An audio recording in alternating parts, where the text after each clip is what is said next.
चल रे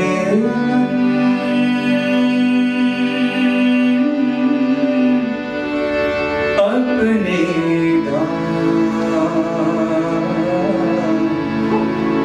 चल रे मन अपने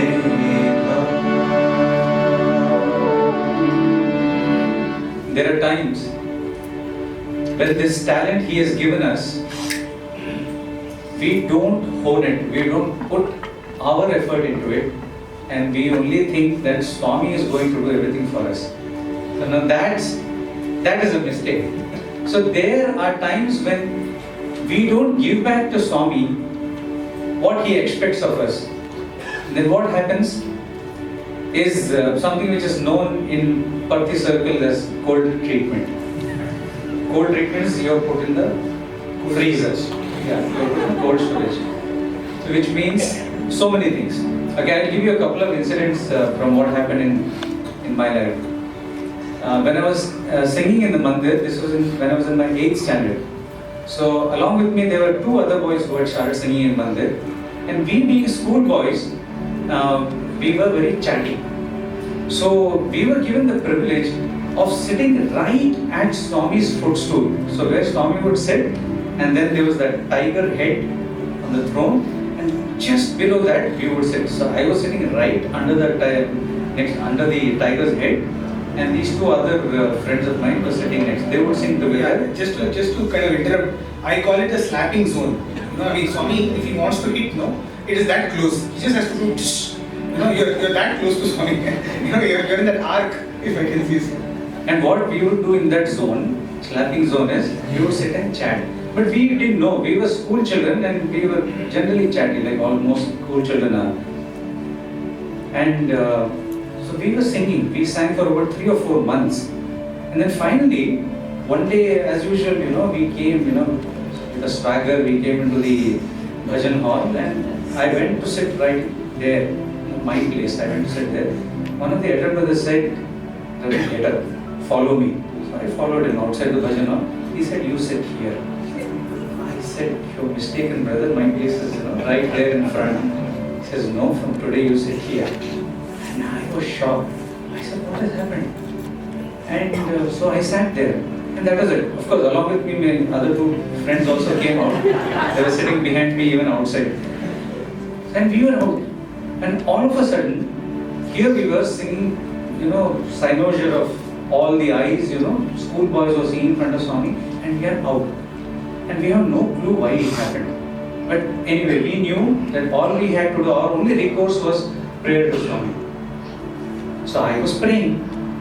And Swami, obviously, he would not come, and, where we were sitting, he would not come there. He would avoid that area, lest we get up and ask Swami. Because there is a time period in which you have to learn your lesson. And there are no shortcuts to that. So we were sitting there, and 4 months, 5 months passed, and I was pretty desperate. But there was nothing I could do because Swami was not talking. So that was the time I was in cold storage. And then finally one day the warden of the hostel called me and said, "Ravi, if I give you some good news, what will you give?" I said, "Sir, I'll give anything." He said, "No, see, you have to offer your heart to Swami." I said, "That's what I've been trying to do, sir, for the last so many days, praying to him." He said, "Swami has permitted you to sing on Thursdays." So I'm very grateful to you, sir. So I went back to singing every Thursday in the mandir. And then Swami, in between, on non-Thursdays, he would suddenly point out to me and say, "Sing." So then I became once again I became a regular singer. So after a couple of weeks of this happening, I was sitting there, and Swami came to me and he said, in the bhajan hall, he said, "Hey Ravi, do you know why I stopped you from singing?" That was the first time I got to know. I thought that elder brother who had stopped me from singing, the one who had caught me out. Why I stopped you from singing? Swami had asked that brother to do this. I said, "I don't know, Swami." He said, "You talk too much." That was a lesson. One lesson like that stays with you for a lifetime, actually. So that was one of the things. See, he has given you a talent, and he has given you the opportunity to, give it back to him as naivedyam, and you sit there very naively and do such things as chatting, which you're not supposed to do. Because discipline is one of the D's that is so important to Swami. Not you have a And I think I have one more incident. So where we say that we don't rise to the occasion. That is what Swami expects of us. We don't rise to the occasion, or you don't behave according to the occasion. This is again one Swami's birthday, and outside in the Kurvant hall we are having bhajans, and I sang this bhajan on Swami's birthday. Swami was seated there on stage, and I sang this. तेरे जन्मदिन में बाबा तुझे कोटि प्रणाम करेंगे, तुझे कोटि प्रणाम करेंगे, तुझे कोटि प्रणाम करेंगे. And Swami enjoyed that bhajan a lot, and I mean everybody followed, and everything was very nice. And so I was obviously very happy. Swami is happy, we are happy. So 365 days later, again it is 23rd November, and taking all the courage and heart from the fact that Swami was very happy the previous year, I sat there, and when Swami came and sat on the stage, I told our Sailesh sir, Tere Janamdin mein Baba, and I started singing. As soon as I started singing, I knew there was some change in Swami's expressions, which I knew is nothing very pleasant, but he was not saying anything. Then I went to the line, it says, Tere Janamdin mein Sai, आए बिछड़े बहन भाई. And that's it. Swami had enough. He stared at me. I was sitting there. He stared at me and said, "Stop." And I stopped singing. In the middle of the bhajan, I stopped singing, sweating, etc., etc. And then somebody else started singing some Om Namah Shivaya or something, and then the bhajan finished. Then I came to know, after introspection, what had happened was actually the previous year the bhajan went well. But the next year, what happened is there was this huge contingent of devotees who had come from rural Andhra Pradesh. And they were all seated right there in front of Swami. And here I was singing in pure Hindi. These rural Telugu speaking, village folk were sitting. And I'm singing, Tere Janamdin mein Sai, Aaye Bichhade Behan Bhai, And these people have no clue what I'm singing. So Swami mentioned, there is a Samayam and Sandarbham for everything. So according to that situation, that was not a right bhajan to sing. And he got that thing across to me, very sternly. But again, that was a lesson learned for life. That you rise to the occasion and you behave according to the occasion. So that was another lesson. And in fact, I'm sure in every one of our lives, there will be these moments where we are just calling out to Swami and he is not responding. Right? I'm sure in each one of our lives, we want him to come into our dreams. We want him to show us some kind of message. And I think the only point over there that even brother was making was, we just need to hold on. Just hold on. Let those, as Swami says, those are passing clouds. Just let those clouds pass away and the sun will shine bright again. And there's this beautiful song, which conveys this particular thing. It actually means hold on.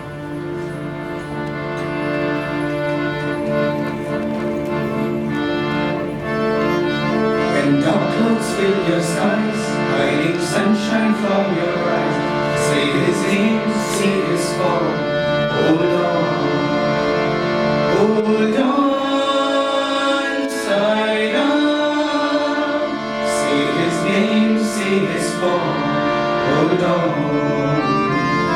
When the going gets so rough and you feel upside down, say his name, see his form. Hold on, side up. Say his name, see his form. Hold on.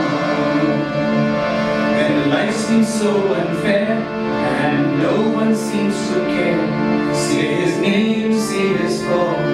Hold on. Hold on.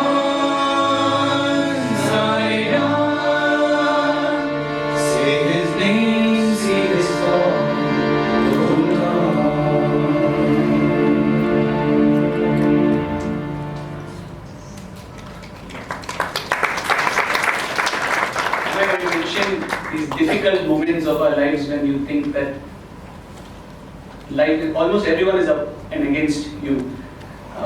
In my time as a student, I had one such phase, and this was when I was doing my MBA. I had finished my first year, and the second year had started, and we were into our third semester, and it was sometime in July 2007, and we were sitting in the middle of our classes in the morning, and news came that our second semester results, which we had written in April, the results had come, and that they were up on the notice board. And I've always had this sentiment, practice, superstition that I will never go and stand at the notice board and see my name and get my results. I'll always get someone else to do it.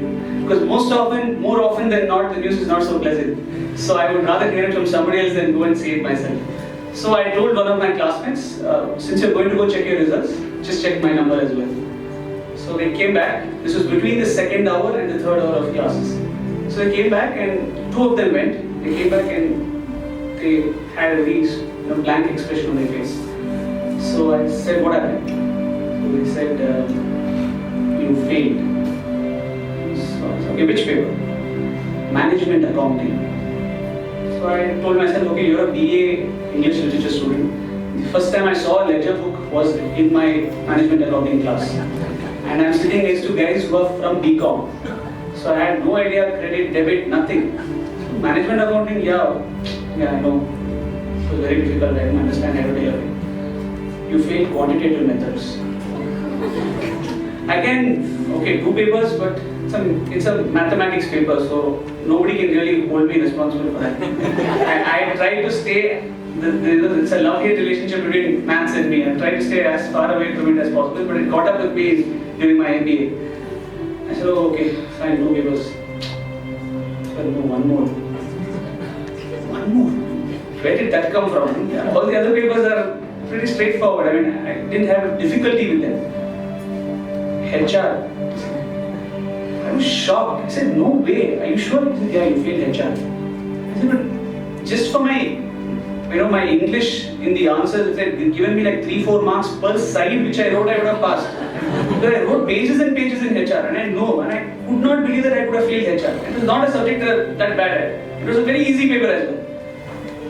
So I was suddenly seeing stars. The next lecture has started. Okay, we'll deal with it after the class. So we finished the class, and I walked down. I was waiting for everybody to leave for lunch so that there'll be only me and the notice board. There was nobody else to see their results. So I went and I saw, and it said Sathya Raju, bonds fails, management accounting fails, human resources fails.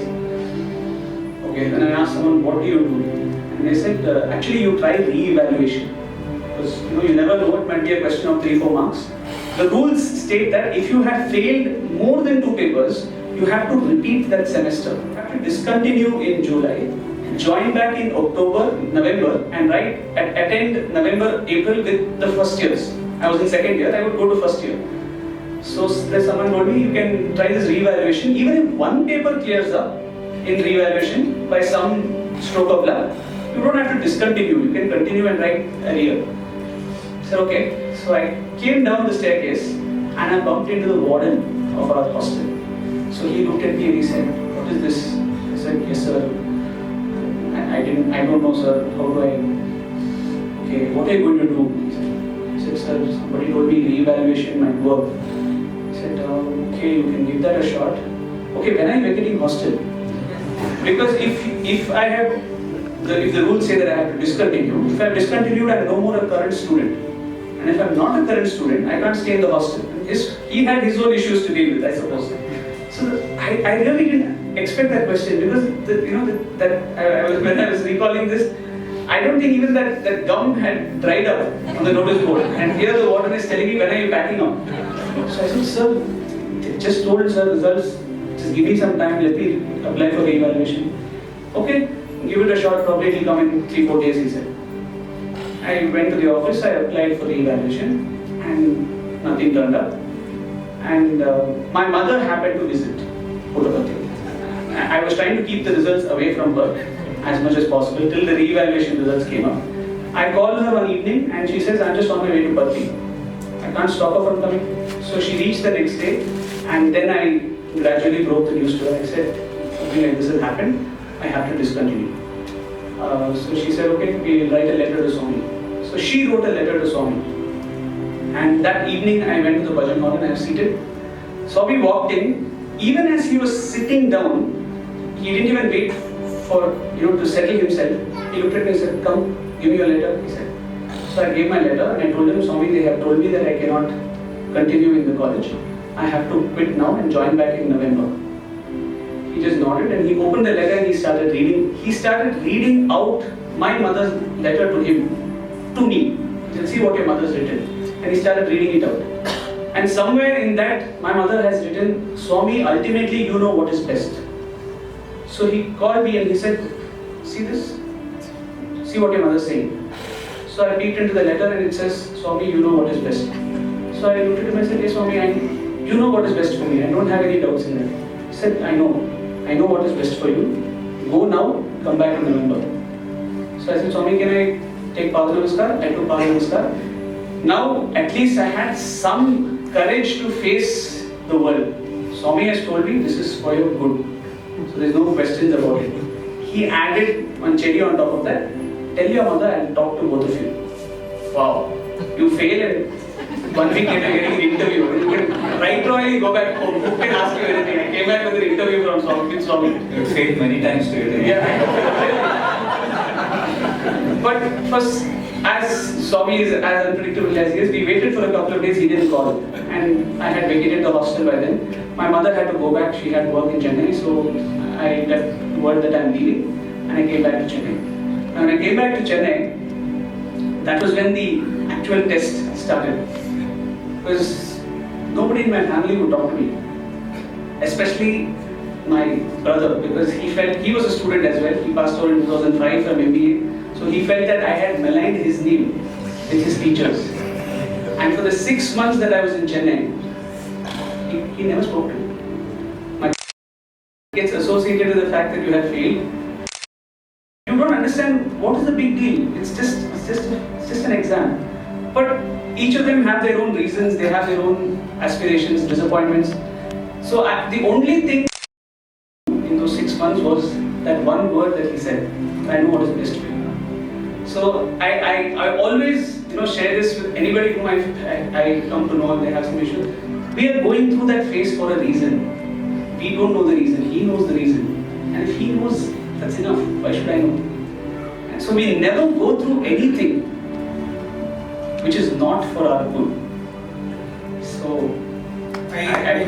I also remember one, definitely not as disappointing as the 6 months, but it was one occasion in Vrindavan. I had sung a particular bhajan. Yuga yuga ke avatara Sai Rama. And Swami was giving darshan, and he was at the back of the Sai Ramesh hall, and I was singing this in the front. And even as I was singing this bhajan, suddenly someone comes running, or actually our Sevadal head, he came running right in the front, and he said, stop this bhajan, Swami is telling, stop this bhajan. And it was like a bolt from the blue. And so we literally ended the bhajan after the first speed, and the next bhajan started. And then Swami came in the front and he looked at the entire bhajan group, and he is in Telugu, he said, "Ever paadiyadu odi?" Who sang that song? Pichi Pata, mad song, it's a bad song. And we had a very, we had a so-called unity in our bhajan group at that moment, where whatever, bouquets of brickbats, our convener would take it. He would never, even if it was, Swami was here, you could see when Swami gets angry, believe me, you just don't want to be there in front of that face. Okay, it's like, anger oozing out from every inch of his body. Okay, and he just looked at Swami and he said, "Swami, Chami Chami, that is, forgive us. And he never revealed, he didn't tell that it was me, that who sang. Swami was quite, he was uncomfortable throughout the bhajan. After the bhajan, it was a Sunday, so the bhajans would continue day long, from morning to evening it will continue, without the mics. Swami went back, he called the then warden, and he said, "Whoever sang that bhajan, let him not sing again." And after the mics switched off, that Swami has retired into Trai, I was called and I was told, the warden asked me, "What did you sing?" So I said, "Sir, I sang this particular bhajan." he said, did you crack anywhere? Did you go Apaswaram anywhere? Did you go out of Shruti? I said, I don't think I went. So I thought, I didn't know it was this serious until he told me, I told sir, I'll improve. So no, no improvement. Go to pray. No question of improvement here. Okay, because your bhajan career is over. Go to pray. So I still didn't get it. He said, evening you don't sit with the very group. This was a shocker. And then he says, don't sit even in the second block. Okay, that second block is supposed to be right behind the students. Don't sit there also. Actually, you do one thing, you don't show your face to students. Okay, and no, this is serious. I mean, it's very serious. I mean, now of course you can look back and laugh at it. But when it actually, just imagine if you're told not to show your face to Swami. It's like, the famous story in Ramayana where it is said that a frog, suddenly felt a piercing feeling in his body. And what it was the bow of Lord Rama. Okay, the bow of Lord Rama was piercing that frog which is at the lotus feet.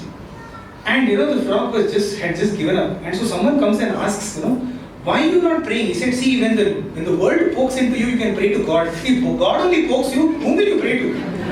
Isn't it in the God? So just imagine, I've been told not to show my face to Swami. Okay, so I got the idea, and I came back, and I still remember, all we did was the whole day we were singing Ek Baar Kshama Karo Sai, Tere Siva Prabhu Koi Nahi Hai, all the buttering bhajans. We were singing. And I pretty much felt that was the end of my career. And it meant a lot to me because, I had tried to get back into Swami's school, into Swami's institution time and again, and it was just not working out for me. And so this was the only chance that I had to come close to Swami. And here I was, even that was taken away. And so in my mind, my mother had seen all this happening. I was running behind and she thought I'm in form. There's Swami's, calling me for an interview or something like that. So during lunchtime she said, what happened? And I told her this. I don't think I'll sing again. And both of us instantly broke down. And the only thought was, Swami, why are you doing this to us? We want to come close to you and you are pushing us away. Why is this happening? And it is just at this time, a song like this is what is actually going on, through your hearts.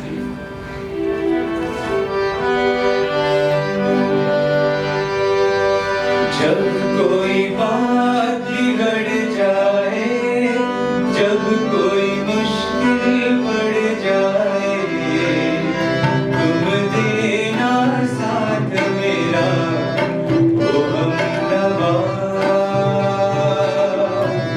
न कोई है न कोई था जिंदगी में तुम्हारे सिवा, तुम देना साथ मेरा, ओ हमनवा।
that year Swami happened to pick me as one of the students to go with him to Kodaikanal. And the point to note here is that in 2008, Swami did not go to Kodaikanal. So if I had not failed, I would have probably never gone to Kodaikanal. In 2009, he picked me as one of the 40 boys to go with him to Kodaikanal. And in Kodaikanal, he made a very interesting remark. So one evening, I was sitting at his feet and he looked at me and he said, how many boys are there in your class? So I said, Swami, 50 students. So then Swami looked at an elder who was sitting to his left and said, see, in his class, there are 50 students. But I have brought only him with me. And my immediate reaction was I almost said it, was that Swami was mistaken. Because from that year's final year MBA boys, there were about 8 or 9 of us who had gone to Korea. So I almost said, Swami, actually no, he is also in class. Okay, he's saying something, there should be a reason. I just kept quiet. And I was looking at his feet and then suddenly it hit me that from the 50 students who joined in 2006 for MBA, I was the only student sitting there in that room. So he's not wrong. So then I told myself, if you have to fail and wait for 6 months, I can't get the chance again. Swami didn't go to Kodaikanal again. I got the last bus. Rather, he made sure that. That is what, when he said that I know what is best for you. See, that is very important, right? I think when Swami, you know what is best for us. We are just not capable of understanding what is in store for us. We have our own myopic little way of looking at life and we say, why is this happening to me? If only we can realize that he is the divine string puller who knows the entire ambit of not just this lifetime, several lifetimes. All our lifetimes he has been with us. He knows exactly what to do. And come here. This song, I'm sure when Siddhartha prayed saying that Tum Dena Saath Mera, and what a lovely ending he's had, a seemingly bad experience of failing. But then Swami asking him and his mother, speaking to them, calling him to Kodaikanal, wonderful ending with a prayer. What happened to you? You must have prayed. Tum Dena Saath Mera. After that bad incident, Swami said your singing career is ended. What happened to that? Oh yeah. So what happened was, the warden told me, hey, give me a photograph of yours, I will show it to Swami. So I was actually wondering whether he wanted a crucified photograph. So we generally carry Swami's photographs, right? And when the bad times we look at Swami's photographs, and here was the warden asking me, he wanted to make sure that I probably will not be allowed to enter even the ashram. Yes, see, this is the boy out, not just. So that was a Sunday. So I said, sir, I don't have a photograph of mine. He said, don't worry, there is a studio behind Bandham. Go click a photograph of yours and bring it. So I in fact went to, in Kadugudi, I went to the studio and I still have that photograph with me incidentally. And obviously, yeah, he said, I'll let you know, but pray hard. And the only thing, is Tum Dena Saath Mera, Tum Dena Saath Mera. And, I was sitting along with the old students. Okay, now the old students, I mean, with all due respect to all the old students here, including us, is one of the most neglected places, in darshan grounds. The old students are, your time is up. You finished your university. Go sit in the farthest possible location. So I was sitting over there. I knew that Swami is not going to come anywhere there. In fact, evening bhajan, Swami wouldn't even come down. He would come directly in Vrindavan. He would come directly on the stage.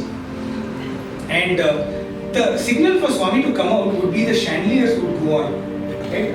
If you remember, that the moment Swami is going to come out, the chandeliers will go on. The chandeliers went on. I was sitting back there.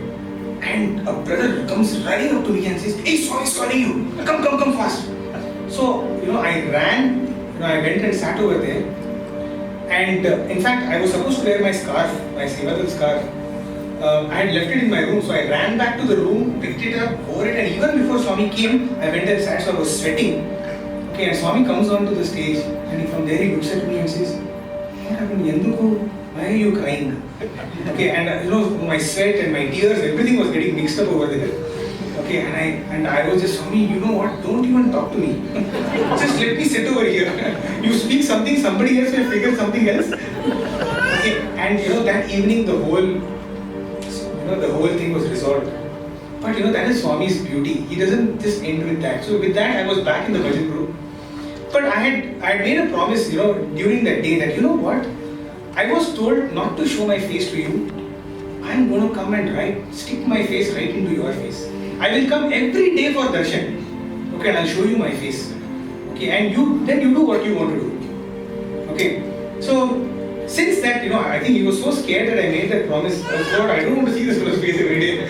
Okay, so that the issue got resolved that evening, but somehow I felt that having made this good, decision of coming every day for Swami's darshan, why not do that? So I started coming every day for darshan, and one day I'm sitting. It was so Sunday over, Monday over, Tuesday. I'm sitting over there, and I'm sitting with the scarf. So I'm actually in crowd control mode. Okay, there were no bhajans, so I'm supposed to be stopping devotees from going to God. Okay, which is, if you can understand the other significance of it, I wouldn't like that duty, but I had to do it. So I'm facing the devotees. Swami is coming behind, and from there, hey, sound comes. So I'm thinking, who is Swami calling? I'm looking, no way. Swami is saying, you only. I turn back, and Swami's asking me, who told you I told you not to sing? Swami is asking me, who told you that I told you not to sing? So I thought, oh my God, now if I reveal the warden's name, his head will fly there. So I simply said, Swami, whatever I did, I seek forgiveness. Kshamin Chandi, I said, forgive me. And Swami said, hey, you sing. I want you to sing. You sing. No hedu, Swami is saying in Kannada. Okay, and then Swami just gently patted the Namaskar. Okay, and he walked away. Of course, he turned back and then said, but don't sing that bhajan. So, that's how, jab koi baat bigad jaye, whenever there is anything wrong, all we need to do is, Swami, you hold on to us. We may not be able to hold on to you for some strange reason, but you don't let go of us. That's the prayer that we can always make to Swami, and he is bound to respond to us. He is bound to. He has no other choice. And through these incidents, actually, Swami shows us that when we are in troubled times, he is not letting go of us. There is a beautiful analogy where man prays to God and says, God, when I was walking with all my troubles and I prayed to you, you were supposed to be walking beside me, but on the sands of time, I saw only one set of footprints.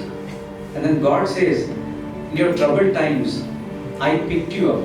That one set of footprints were mine, they are not yours. So in these troubled times, it is Swami who is there. See, if we think that these troubles have been given to us by Swami, it is He who is going to resolve it. And we have to hold on and we have to pray. Brother, if I can just request you to share, because this very, very beautiful, we have been a witness to that particular story. If you can, brother, narrate to us, brother's mother was suffering from a very, very difficult time. She was going through a very difficult, she had cancer. And it was at that time, brother, if you can just narrate that incident. Yeah, actually, mother had to undergo a surgery, and Swami, in his own loving way, he had called the doctors, and he had got mother's surgery done in the super specialty hospital at Puttaparthi. And then that was the day the surgery was done, and I wanted to desperately go back before Swami went after the Arati, before Swami went back into to his residence. I wanted to go and tell Swami, Swami, thank you very much, the surgery is done. But surgery had got delayed, and as soon as I knew that mother had come out of the theatre and the surgery had gone well, I wanted to rush and tell Swami. So I rushed.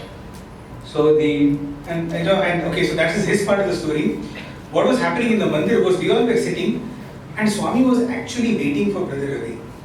Okay, and because the bhajans kept going on and on and on, and we were wondering what is happening. And Swami would just turn back here, turn back there, and he was talking to the brother sitting next to him, and we were kind of figuring out what is going on, who is Swami waiting for. And then we saw Brother Ravi enter in the mandir, and he was sitting behind Swami's chair. Okay, and Swami is not able to see. This brother also doesn't know. Okay, and Swami takes Arati. And I think if if you don't mind, let me tell this story. Yeah. No, it was so beautiful. I know, because I mean, it is such a touching moment. You know, so the Aarti got over, which means for all practical purposes, all the activities of the mandir is over for the day. The chair turns and Swami sees Brother Ravi. And it was almost as if it was Swami's mother, you know. Hey, Ravi! You know, Swami looked at him and said, you know, how did the operation go? And you know, Brother Ravi was just saying, Swami, everything was so beautiful, Swami, everything has gone on very well. And the joy on Swami's face, the sheer joy on Swami's face. And you know, after that, Swami tells Brother Ravi, go, sing Mohabbat Ki Kami. Okay, Aarti is over. Okay, and Brother Ravi comes and sings this Kavali to Swami. And after that, there is no other Aarti. Swami just retires for the day. Okay. I think the very beautiful thing is, of course, Swami has been with us during troubled times and you know, even physically, personally giving support. But the very wonderful thing about this is, Swami wants to give me an opportunity to offer in gratitude. So that is the wonderful thing about it. So because in what way can I offer my gratitude? It is only through my prayers, through the little singing that I can do, offer back to him. So it is so beautiful that when I am trying to tell Swami, Swami, thank you very much, mother is fine. He says, you offer it through your singing to me. And that is the wonderful, very, very wonderful and touching thing. I think that is what makes Swami so special. Right? Which other God will give you this opportunity that, you know what, you like to pray to me like this, no? Here, I give you this opportunity to pray to me like that. And Swami also loves, obviously it is Mohabbat Ki Kami and it is Brother Ravi. Who wouldn't want, you know, like an MP3 player, we will play it again and again. He had his live MP3 player over here. You know, but the beauty of it, no, was that day was, you know, that's the speciality of the Lord's love. You know, when he binds us, he just holds us on so tight and he immerses and saturates us completely with his love. And here is another beautiful song. If I may add, I was thinking, when Swami asked him to sing, like Sir was saying, the one way by which he could always offer his love to Swami was through his singing. And the one way that Swami has always shown his love for Ravi Sir is by asking him to sing. You know, it was always special for Swami when he would ask for Ravi Sir and ask him to sing. So it was like, you know, both win-win for both of them. Swami is happy that I'm able to get what I like most, and he's happy because he's able to do what he likes to do most. Yeah, and we are also very happy because both are happy. If I can quickly tell one story, it seems, you know, Akbar and Birbal, you know, there was a legendary king, I mean, a real king, but I mean, he was legendary as king, and he was called Akbar. And he had a great minister who was called Birbal, and there are several stories of Akbar and Birbal. And I think there's one very interesting story where one day, you know, all the other courtiers in the king's palace were all upon, you know, wanting to put Birbal down. Okay, so they said, you know, they would go back and, you know, try to poke Akbar, saying, you know, this guy is actually useless, you're simply giving him so much importance. So Akbar says, I'll show you how good he is. And so one day he comes to the court and he asks Birbal, Birbal, can you tell me, there is hair all over our body, isn't it? Why is there no hair on the palms? Why is there no hair on the palm? So this was like everybody thought, okay, now let's see how Birbal, you know, rises up to the occasion. Okay, why is there no hair on my palm? Okay, so he says, you know, instantaneously Birbal says, Jahapana, oh Maharaj, there is no hair on your palm because it's all the time giving. Okay, so very good. How come there is no hair on your palm? He says, because all the time you are taking. And then he says, okay, and how come there is no hair on all the courtiers' palms? And you know, Birbal says, because seeing this beautiful act of giving and taking, they are rubbing their hands. You know, and I remember one of the brothers said, you know, Swami is always giving, and always we are receiving, and everybody else is clapping. You know, and that is why we don't have hair on our palm. So, you know, we were so happy that day. We were able to see this beautiful love between Swami and his student. And here is a beautiful song which captures that speciality of Swami's love.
कि प्यारे साई हम तुम्हारे लिए जीना है तो सिर्फ तेरे लिए listen to the strokes of our hearts they say Sai we love you listen to the strokes of our hearts they say Sai